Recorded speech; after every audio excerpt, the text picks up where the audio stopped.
Good afternoon, everyone. If you could go ahead and have a seat, find your seat, and we will begin.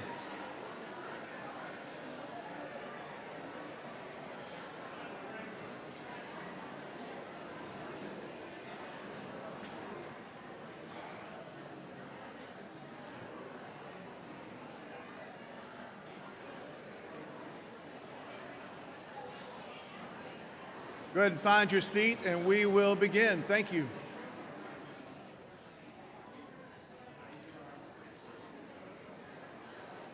Well, I'd like to be the first to welcome everyone to the 14th annual First Words of Hope Luncheon to support the St. Gerard House. My name is Matt Sloan. I've lived in this area for about 23 years. My first 21 years, I was on the Young Life staff in Buncombe County in Western North Carolina. But for the last 2 years, I've gotten to work at a place called Falling Creek Camp for Boys right down the road in Tuxedo.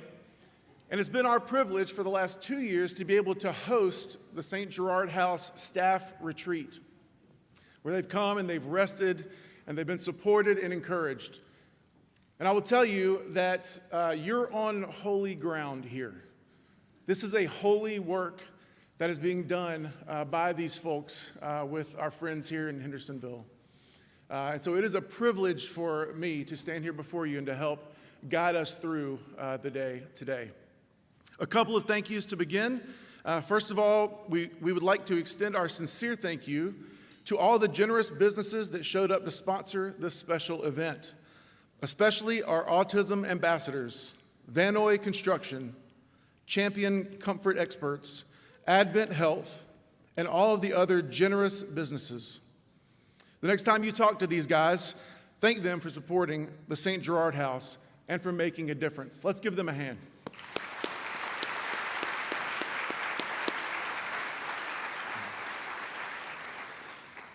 We're also grateful for our guardians of hope. You are the glue connecting year after year dependable donations. Your commitment helps us reach a level of sustainability that is vital for our success. How about a hand for our guardians of hope?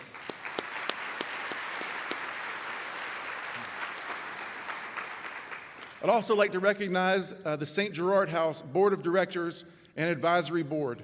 Could the past, present, and future members please stand right now and be recognized?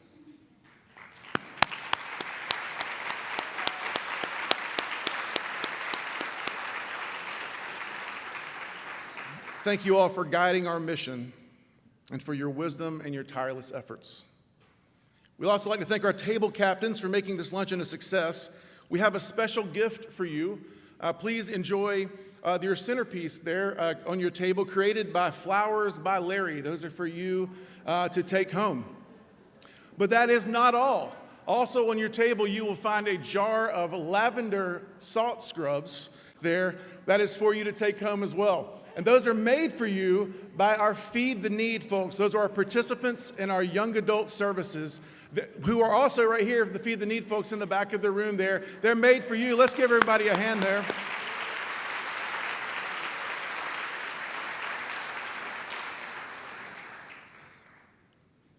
Y'all's networking efforts have filled this room today. Table captains, bravo to you.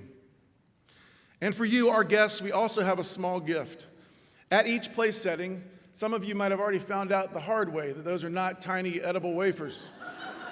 But those are, in fact, a small packet with a homemade seed pod, also made by our Feed the Need participants.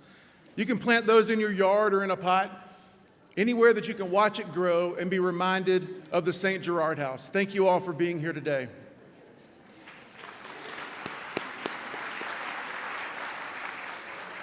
At this time, we'd like to get started with a blessing from Father Andrus, pastor at Immaculate Conception Catholic Church here in Hendersonville. Father Andrus.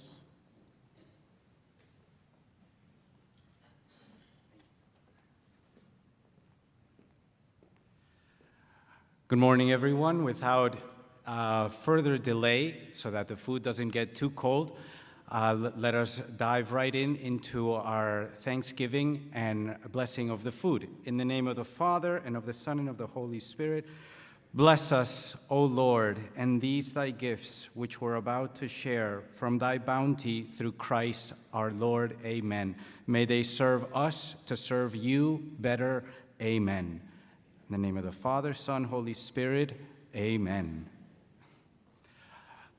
We say in Spanish, provecho. May it be of profit to our health and the activities that we do.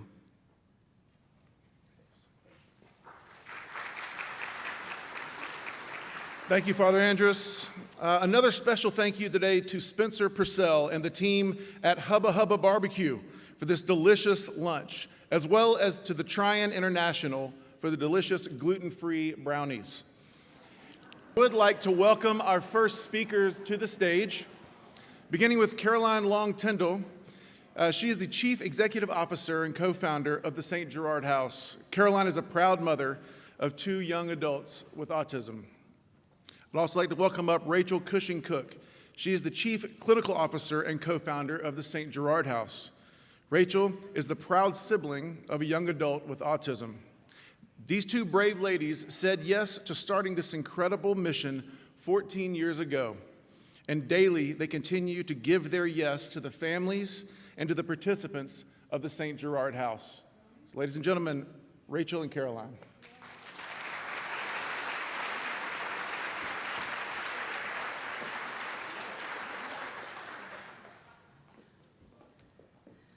Okay, you got that?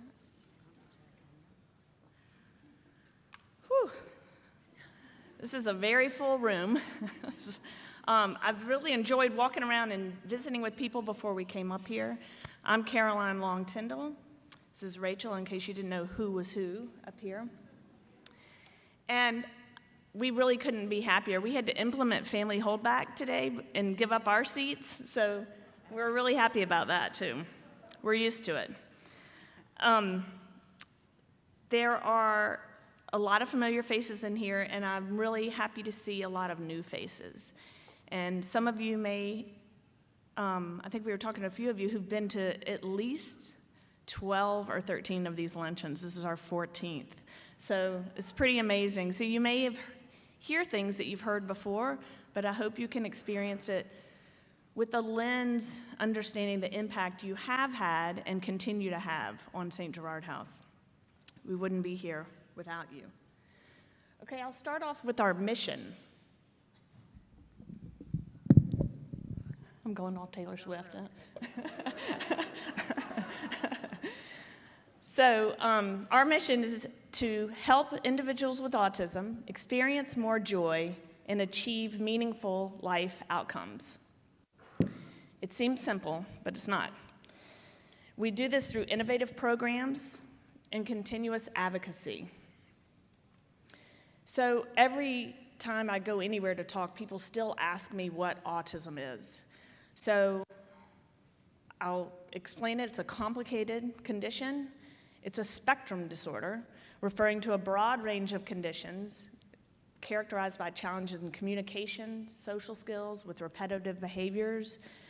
Usually, children get diagnosed with it before age 3, but in North Carolina, the average age is 5, so we're a little behind. 40% or more of individuals with autism are nonverbal or low verbal, and it's typically accompanied by some complicated medical conditions like seizure disorder, sensory integration disorder, sleep disorder, eating disorders, inflammation, and all of these things make it complicated to navigate. Autism is a medical diagnosis. There's no blood test or a scan that you can get to detect autism.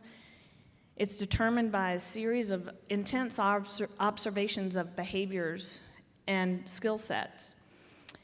And then a diagnosis can happen mostly in like a psychological environment. And if you can imagine, it's a lot of work. And all of these conditions create barriers to communicating, to relationships, and to learning. The scariest slide we have here is the autism prevalence rate. So now the CDC reports that 1 in 36 children have autism and 1 in 45 adults. So this is a 317% increase since my son was diagnosed in 2000. This is alarming, and it's something we all should be paying attention to, and it's something that affects all of us, no matter if you're living with autism or not. The reason being is because I get this question too. What does autism cost? It costs a lot. This is a study out of UC Davis, and they're saying that for caring for all people with autism, and this includes adults as well, by 2025 it'll be $461 billion to the systems and infrastructures for caring for individuals with autism. But at St. Gerard House, we are solutions oriented.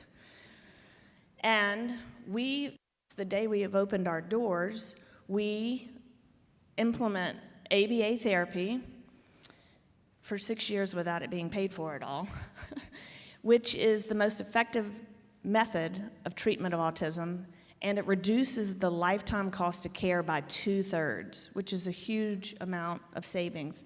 If you could just invest in kids at younger ages, then they'll get set up for success for their lifetime. And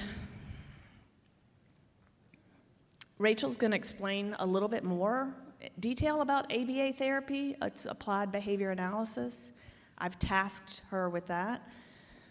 She's up for it. But I'm going to back up and give a little history about St. Gerard House. So Rachel and I were both living with autism in our families.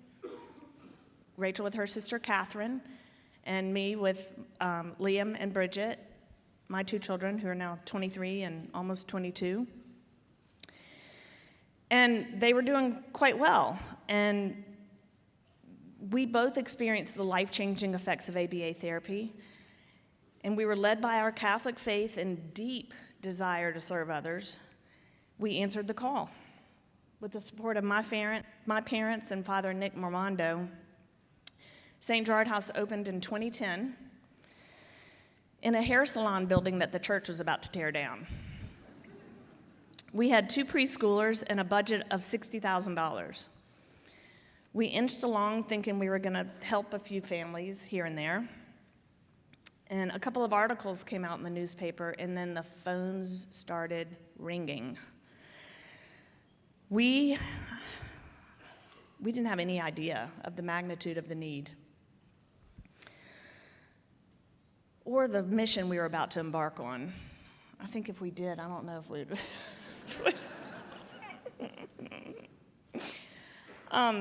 Before we knew it, we had 6 kids, and then we had 8 kids.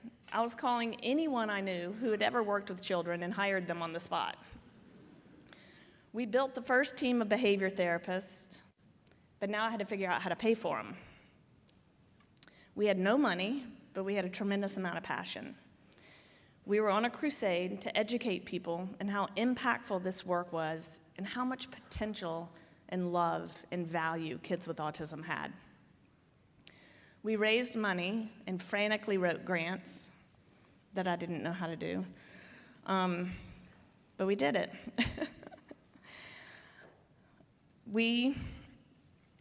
Actually, I was kind of an idiot, but we would just roll into these people's offices and ask for money. I remember I was at the Gerard Foundation down in downtown Nashville before they merged with the Community Foundation of WNC. And I was sitting in the director's office, and Rachel was with me, and we were just yammering on and on and on about ABA therapy and autism and what we were going to do. And he literally reached down into his drawer and pulled out a checkbook and said, "Would $10,000 help you maybe get out of my office?" It was this huge amount of money. I looked at Rachel, I was like, "This is going to be easy. I can figure this out." It's been very challenging and messy, and many bumps along the way, but it's been a beautiful journey walking alongside an incredible leadership team in this shared mission that we all knew was much bigger than each of us. In 2016, our local legislator, Chuck McGrady, thank you, Chuck, led the charge for North Carolina to become the 44th state to mandate insurance for autism services. This opened up the floodgates. This was a game changer. We could now bill medical insurance for the therapy that we did. Thousands of families now had access to quality treatment. In a matter of months, we went from being a unique little ministry to a full-fledged healthcare nonprofit, and all the layers and headaches that go with that. But we were excited and privileged to be able to do that because more families were being helped. So now I'm going to have Rachel explain to you more about ABA therapy and the work we do.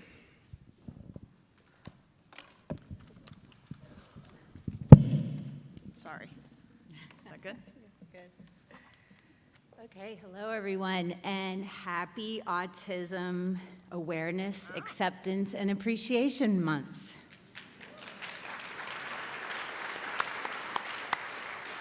So I have been tasked with explaining to you our methodology, its effectiveness, and what it takes to accomplish best outcomes in the shortest amount of time I can imagine. So let's just jump right into it. Autism, or ABA, is a scientific approach used to create individualized treatment plans aimed to help people with autism achieve meaningful life outcomes. Our senior clinical staff have graduate-level training and extensive fieldwork experience. They are state licensed and board certified. These clinicians train and support the RBTs who implement the client's treatment plans daily. ABA is considered the most effective form of treatment for autism, with over 50 years worth of peer-reviewed studies to support its efficacy. And like any other healthcare profession, quality matters. And just like any other healthcare profession, not all providers are the same. At St. Gerard House, we pride ourselves in providing quality and compassionate ABA services with all of our clients' best interests at the forefront of our mind. There are two major components of ABA treatment: goals focusing on the reduction of maladaptive behaviors, and goals focused on acquisition of important skills. Let me take you further into these two aspects of a treatment plan, starting with maladaptive behavior reduction. In order to meet medical necessity for our intensive services, a potential client will likely have a high degree of behaviors that interfere with learning and usually pose a safety risk for them and others. We refer to these as barrier behaviors. And common barrier behaviors we see are listed on this list right here. This graph represents baseline barrier behaviors for 5 actual clients we've served. Each client is represented here in a different color. Client 1 is red with a score of 83. Client 2 is orange with a score of 74, and so on. Any total score over 30 is considered significant. And the higher it grows from 30, the greater impact those barriers have on the child's learning and well-being. As you see, these clients had severe behavioral issues before beginning therapy. Our constant data collection allows us to monitor progress over time and make changes to our behavior plans as needed in order to reduce these behaviors as quick as possible. So take a look at these data following 1 year of therapy. There is a significant reduction of barrier behaviors across the board. After 2 years of therapy, all learners' scores are below that 30-point threshold. And after or before 3 years of therapy, all of these clients no longer met medical necessity for this type of treatment, which is a good thing. That is our goal. And they all transitioned successfully to a less restrictive learning environment. Now let's transition on into the skill acquisition portion of our treatment plans. Usually skill acquisition goals are run simultaneously with barrier behavior reduction because they are typically intertwined. For example, a child may be communicating a need by engaging in self-injurious behavior because they do not have the ability to communicate yet. Hence, the need to teach communication as another way to reduce self-injurious behavior. Think about each of these skill sets on the left. They each represent a repertoire made up of hundreds of skills that we need to teach to make them complete. On this graph, each bar represents a different learner's baseline score from our assessment tool. If a child is scoring at or close to 100% of these skills, way up here, the likelihood of them succeeding in a more natural teaching environment increases greatly. As you can see here, these clients came to us with very few skills. These are 3- and 4-year-olds who are functioning at an infant or young toddler age. However, a year of therapy brought significant gains in these important skill sets. After 2 years, even more skills were acquired. And after 3 years, all clients mastered 80% or more of the total skills identified by this assessment, indicating substantial growth and the readiness to move on. When considering all of our learners, it's important to know that some may acquire these skills in less time and some may take longer. And that's all okay, because each treatment plan and time frame is unique to the learner. It should also be noted that robust studies have shown that when control groups are included in research projects, there are vast differences in outcomes. That is, children presenting like these, that I've shown you in both of these scenarios, have a very low likelihood of making these gains without this therapy. So let me briefly show you what it takes to get this type of therapy, this intensive treatment, so you can better understand.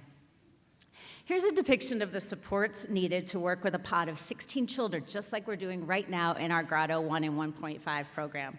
Those clients are represented here. These clients receive 35 hours per week of intensive therapy from all the other bodies that you see on the screen.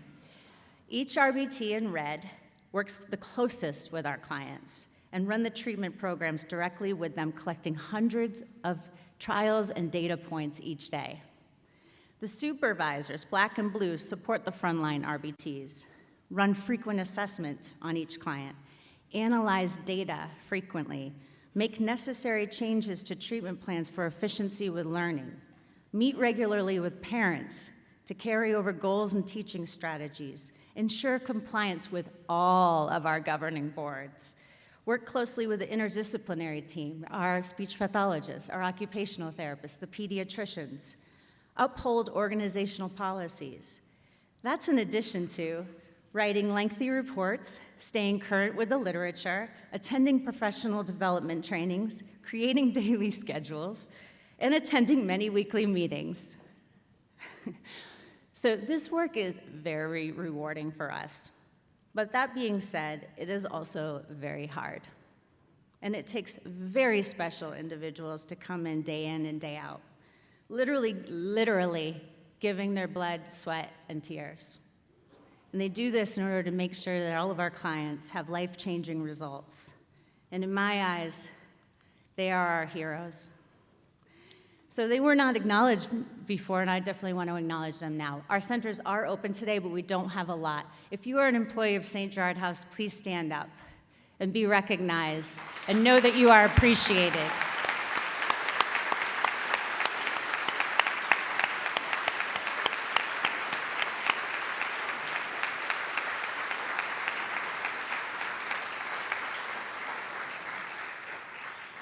I will leave you with this.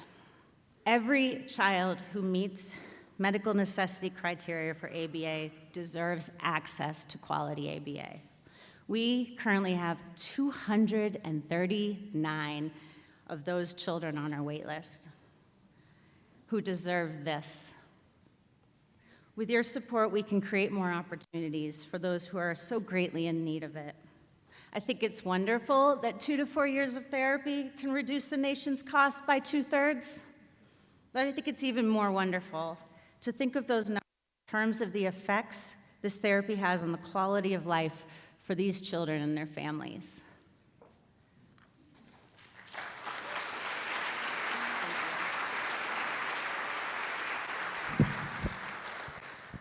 Okay, so today, St. Gerard House serves the lifespan of children and adults with autism from diagnosis to adulthood.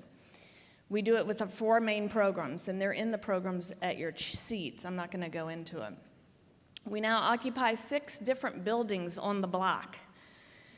The dedication we have for people with autism is unwavering. Our $60,000 budget has turned into a $4.2 million budget with a desperate need to grow. Not only has Rachel and the whole clinical team created an effective model for treatment with wraparound services for families, we continue to advocate for improved services for all individuals with autism in North Carolina and beyond.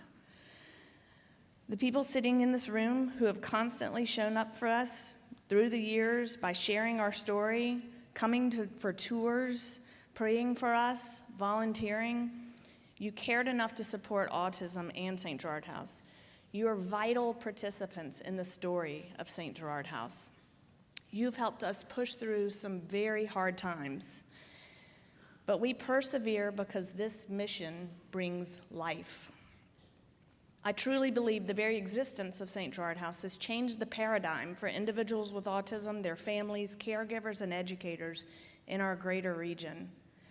We've come a long way, but we still have a lot more to do. So I'm going to switch gears now.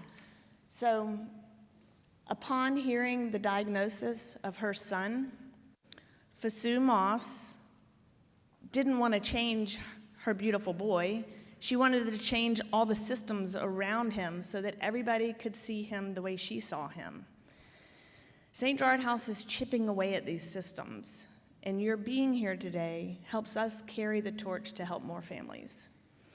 So we have a video presentation where you will meet FWOH and her son Hobbs, and you will meet the Baptiste family, Jennifer and Rick, and their little son Frankie.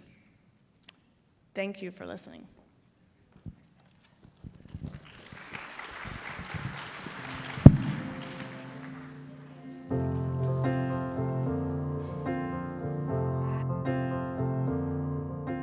As I was sitting in this classroom with 6 teachers around, and they're observing Hobbs as he's engaging in play, and they're coming over and asking me questions. Have you noticed that he does this? Have you noticed that he does this? And I remember having this overwhelming feeling of, oh my gosh, my son has autism. And I had never thought about it before. I had no idea. And I left there and our world changed. Every road that's wrong seems like the road I'm on. Every side just seems unclear. When Hobbs was initially diagnosed with autism, my first reaction was, I have no idea what to do. I don't know who to call. I don't know who to talk to. I felt helpless. I work with kids. I know how to help kids. I know how to help them navigate social situations. That's my job.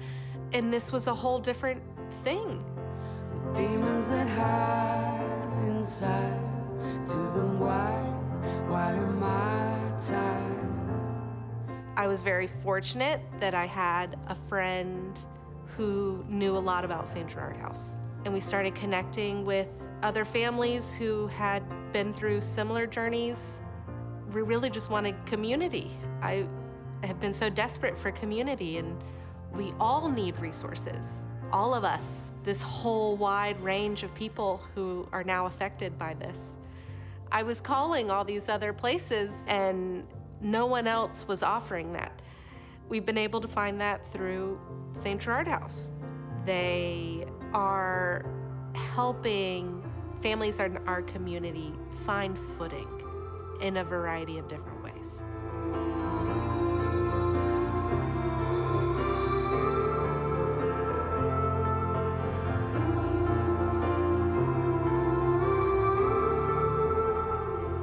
We are on the wait list for St. Gerard House. I don't even know where we are on the wait list. Our priority for our family is community and connection, and we're not even enrolled yet, and St. Gerard House has helped us in so many ways, and we're just very thankful. And I wish I was here.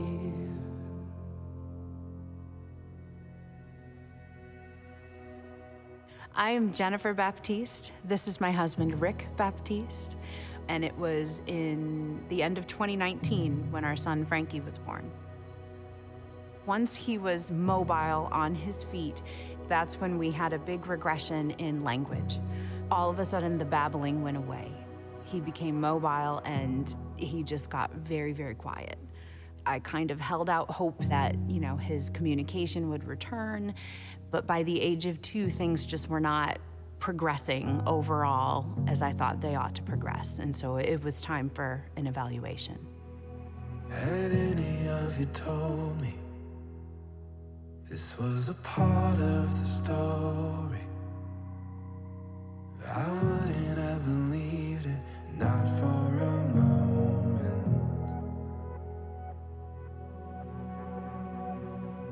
So Frankie was diagnosed just before his 3rd birthday. I felt prepared for it because in my mind, 1 + 1 had already equaled 2, and I knew he was autistic at that time. We just needed that medical diagnosis so that we could then seek out the local resources that we needed. At St. Gerard House, we want learning to be lifelong. We want it to be fun and engaging, and that begins with our early intervention program. When I first met with Frankie's parents, I knew that they already had a lot of strong knowledge about early childhood. Frankie's mother, Jennifer, already knew how important it was for Frankie to be able to get those skills at an early age and fill in some of those gaps. And so I was thrilled, beyond thrilled, when in March of 2023, we got the phone call that Frankie had made it to the top of the waiting list for St. Gerard House. He was ready to be enrolled in the grotto, and we could not have been more excited.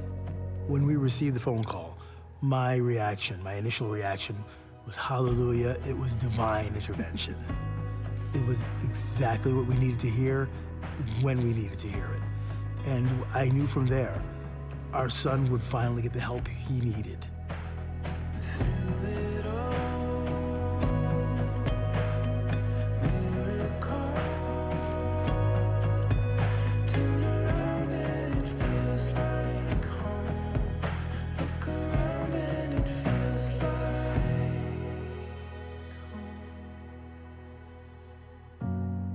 Walking into the grotto and being able to see children one-on-one with their technicians, working, active, there's noises happening, everything seemed so accepted. It felt like a big relief. It felt like a homecoming, like this is it. This is where he needs to be. What early intervention does is breaks down those barriers to learning for that child at an early stage, which just will open up more opportunities, not just for that child, but for the whole family. So Frankie's day at St. Gerard House is all-encompassing. They're working on all sorts of goals in every area of development. He can get everything he needs in that one place. Frankie started with St. Gerard House saying 1, maybe 2 words for communication. With those early on parent meetings, we really wanted to focus on increasing his communication. All of a sudden it took off, and he's saying mama and daddy. It went from saying our names at home to learning every single St. Gerard employee's name. Without St. Gerard House, I honestly don't think we would have found the spark that is inside of him. Our son had words, but St. Gerard House gave him a voice. St. Gerard House! It's not just about the St. Gerard House. They're the community. They are a leader in the community of our area for helping families. Look around and it feels like home.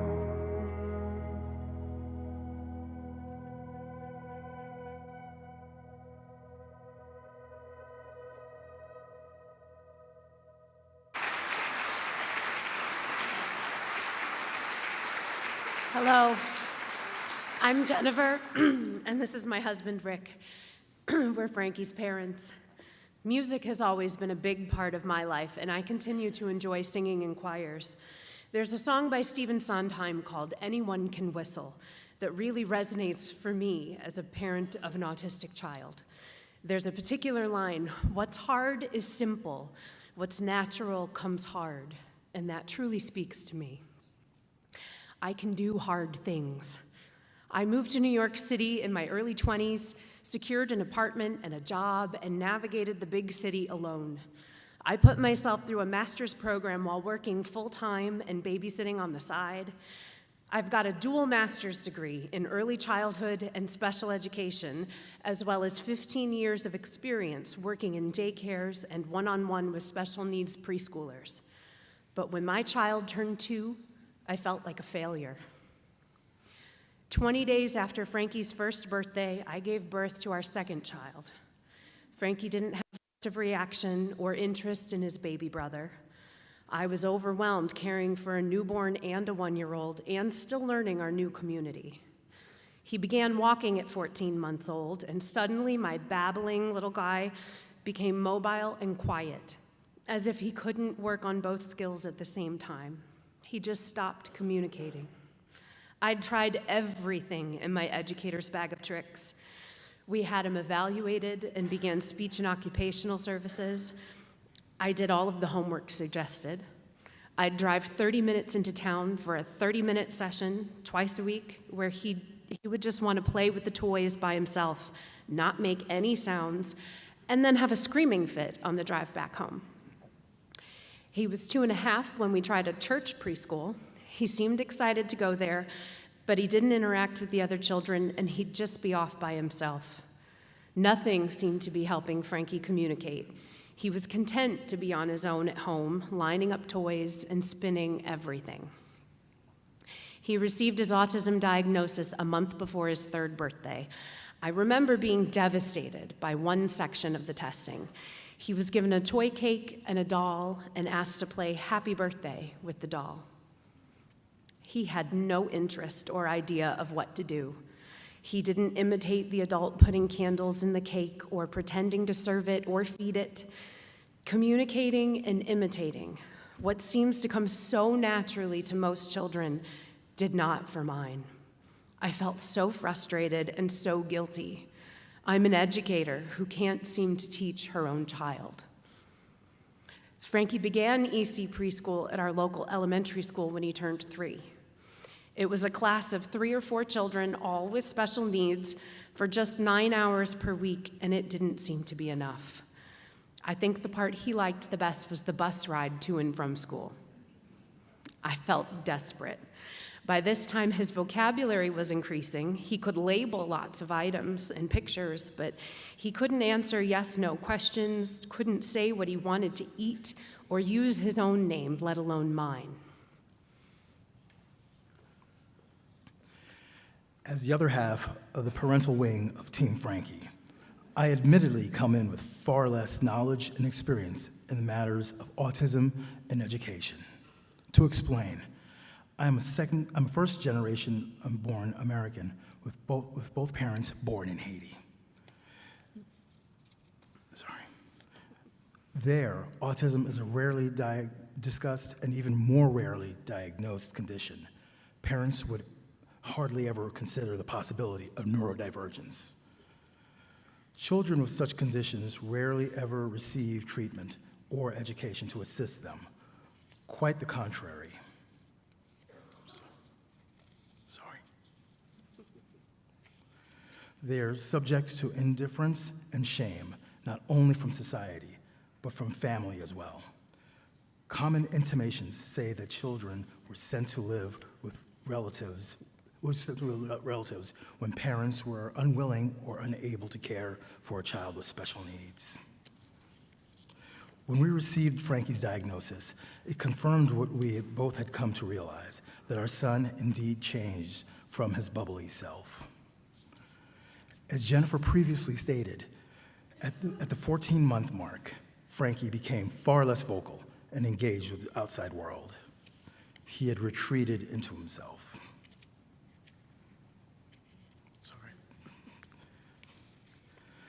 Milestones and benchmarks had become less frequent. Self-doubt as parents had hung in the air like storm clouds. At some point, I turned to prayer. I prayed for my son, for my family, for a miracle. A few months later, during our 5th anniversary vacation, Jennifer received a phone call, a special phone call. Prayer answered. Finally, after 4 months on the wait list, we received the call that there was a spot opening up at St. Gerard House for Frankie. I understand now just how unheard of a 4-month wait is on that list. Everything fell into place just as I, an overwhelmed parent, and Frankie, as a child struggling in every area of development, needed it to. Frankie began ABA therapy at St. Gerard House last June. This therapeutic program was full day, 5 days a week, and year-round, all with one-on-one attention. A drastic difference from what was available through the public school. The first couple of weeks, the focus is on pairing, one of the aspects I like the most. The techs were on a mission to make their program, building, and themselves as fun and exciting for Frankie as possible. They truly learned what motivates him. As an educator, I know establishing a connection with your student is paramount to all else. They did that quickly and easily. Frankie was excited to come every day and well worn out at the end of each day. When the techs began introducing specific programs to work on, the yes-no was one of the first ones. What mother of a 3-year-old is desperate for them to say no? I was. I wanted him to be able to let me know what he wanted and needed. Well, he took off with yes, no. They worked on naming all of his family members. He learned every staff member's name as well as all of his peers. He's blossomed in his social skills and very clearly communicates what food he wants to eat and where he wants to go. Lately, he'd like to go to the car wash daily, if we would agree.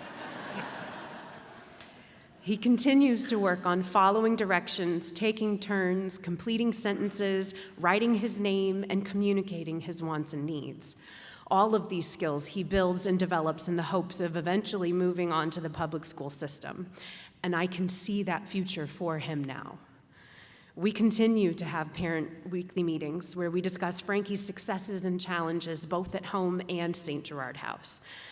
I feel better equipped as a parent to make adjustments at home for his benefit and a tremendous sense of confidence that the staff at St. Gerard House understands my child. I always feel encouraged and supported that we're doing everything we can to help Frankie live his best life as a member of this beautiful community we now call home. One of my favorite times of the day is 15 to 20 minutes before Frankie comes out of the building. That's my opportunity to socialize with the other moms waiting to pick up their kiddos. And while all of our kids are unique, we have the shared experience of living with autism. Connecting with parents who face similar fears and challenges has been invaluable to me. I don't know what our life would look like if we didn't land at St. Gerard House. And thankfully for Frankie's bright future and my own mental health as a parent, we were blessed with the opportunity and support our whole family needed. Thank you.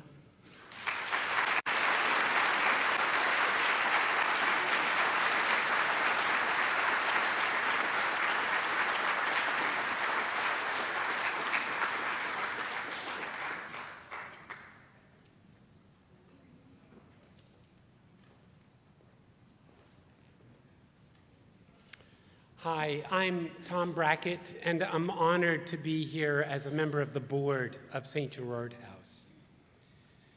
What are those first words we long to hear?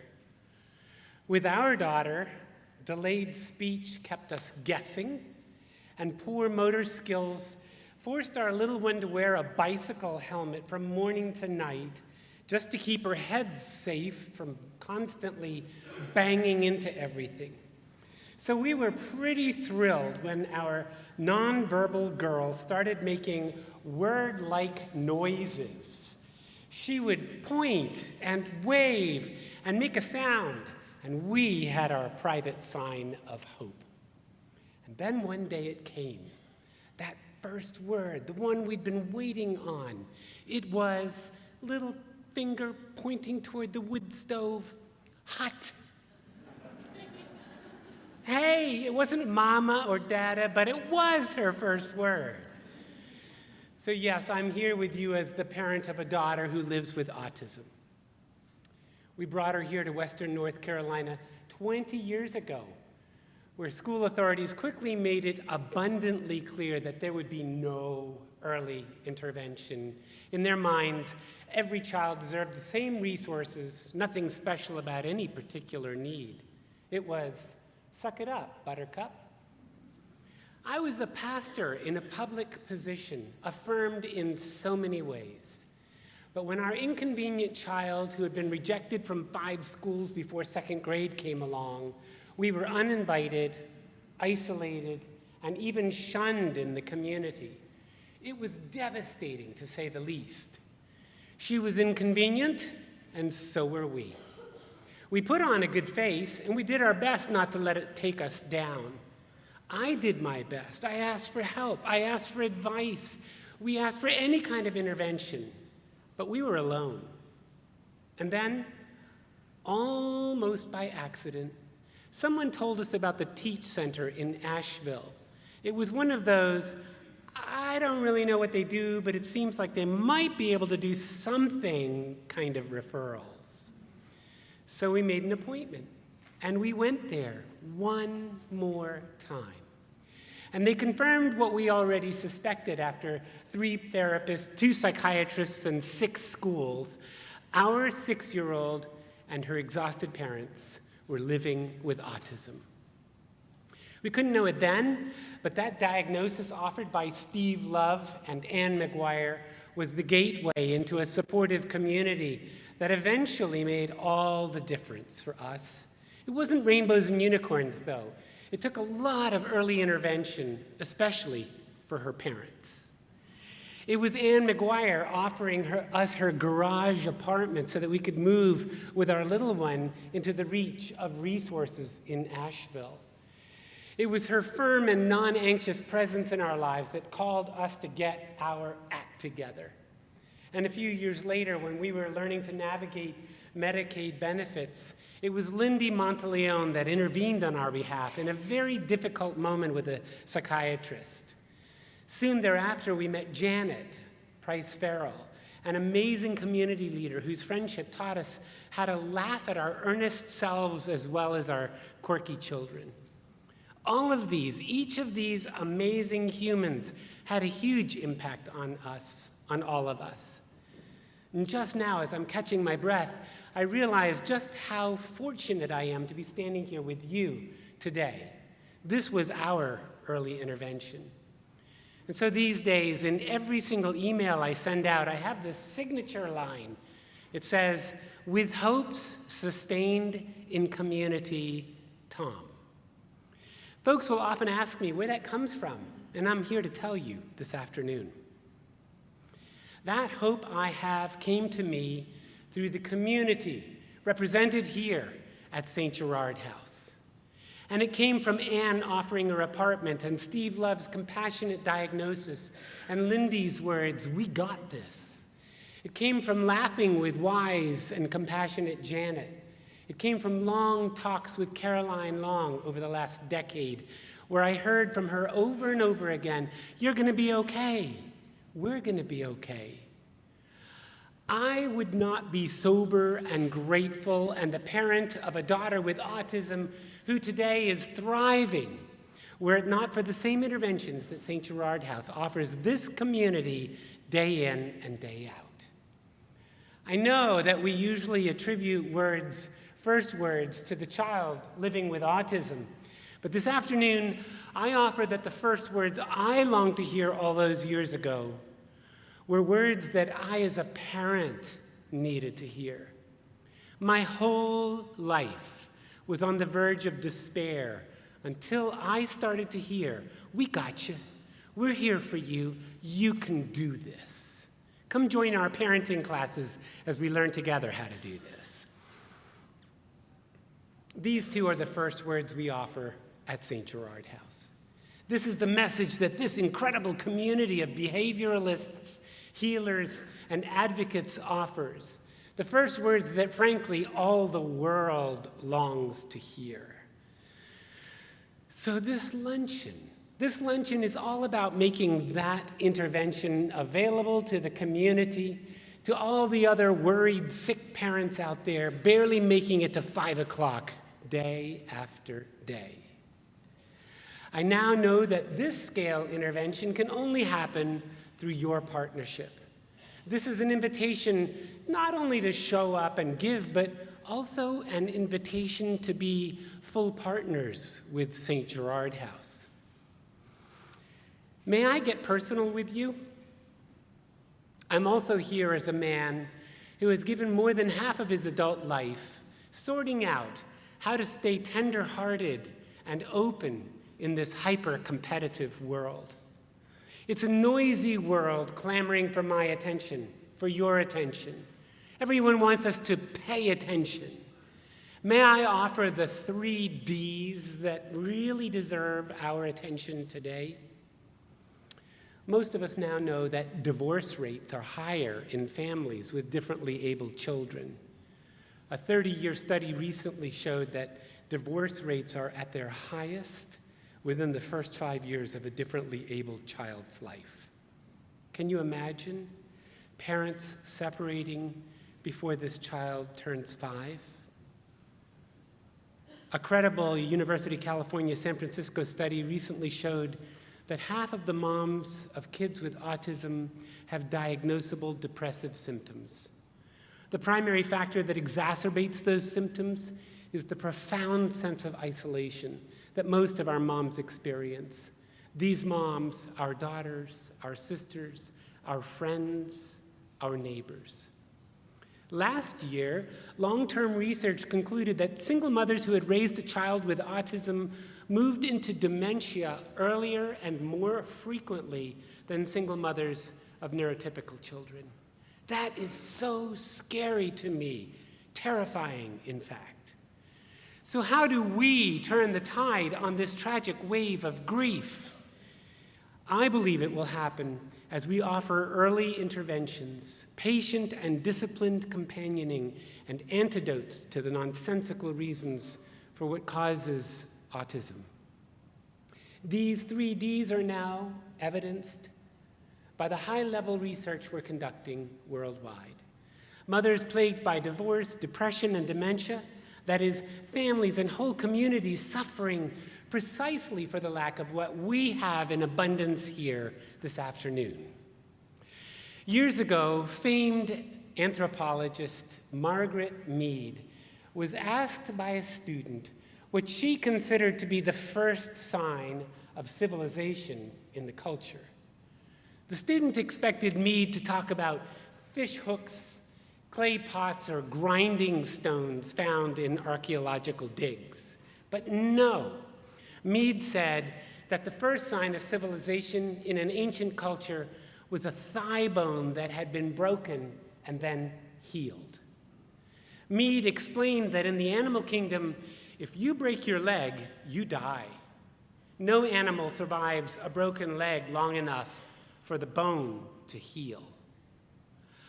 A broken femur that has healed is evidence that someone has taken time to stay with the one who fell, has bound up the wound, has carried the person to safety, and has tended the person through recovery. We might say that patiently helping someone else through such difficulty is where civilization starts. Stay, bind up, carry, and tend, in the words of Margaret Mead. So here's what I want to know. In years to come, what evidence will anthropologists uncover as to what might have sustained civilized community in these dehumanizing times we inhabit? I would like to believe that they will unearth local evidence that your gifts and commitments made it possible for this amazing St. Gerard House to sit with the broken-hearted parent and the developmentally challenged, to offer not only resources and interventions, but also the gift of companionship to those who otherwise would not have any hope. No human survives a broken heart in the ravages of isolation, and yet, committed and energetic as I am, I cannot make this scale intervention needed in this moment.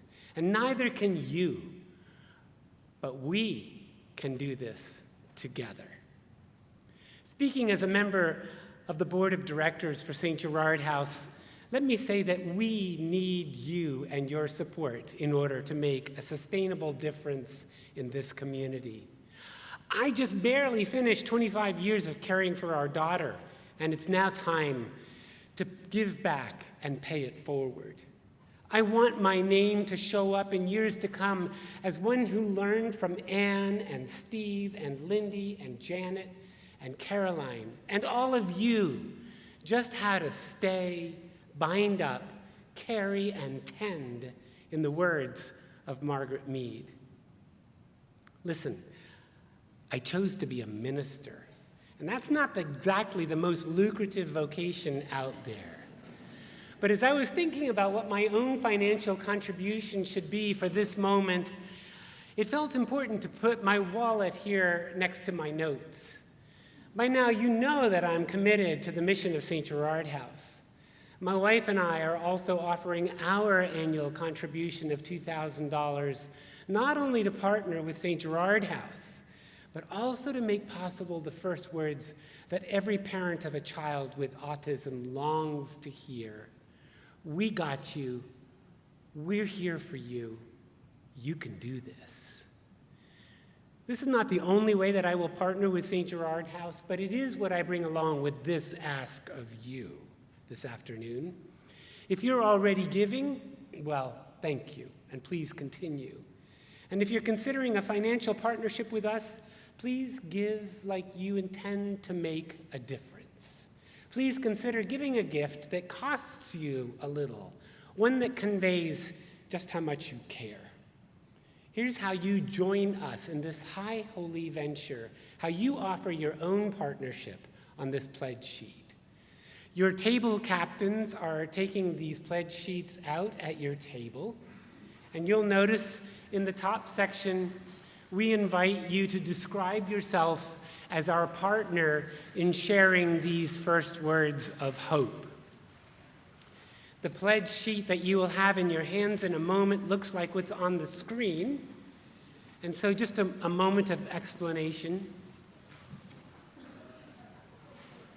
In the top sheet, we invite you to describe yourself as our partner. In the orange section, we invite you to declare your commitment. The purple section invites those already giving to confirm your intentions to continue.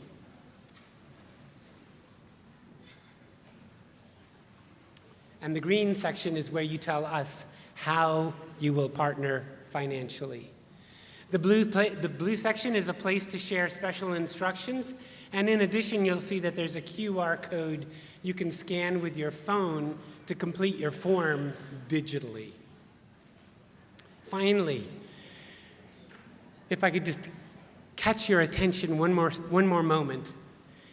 As you receive this pledge sheet, let me say that St. Gerard House has always been a beacon of hopefulness. As a faith-filled organization, it relies on our generosity. It would not be here today were it not for the fact that these two amazing women who founded this organization sacrificed not only their finances, but also their life energy to bring St. Gerard House to this place of impact in our community. So this is your opportunity to join us, your moment to shine as a partner.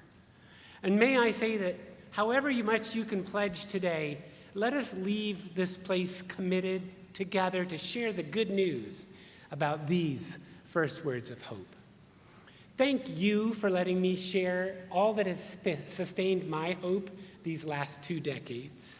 I am grateful, so grateful for your sacrifice and commitment this afternoon as you complete your pledge sheet. We'll have some music playing for a moment, after which we will close the program. Thank you.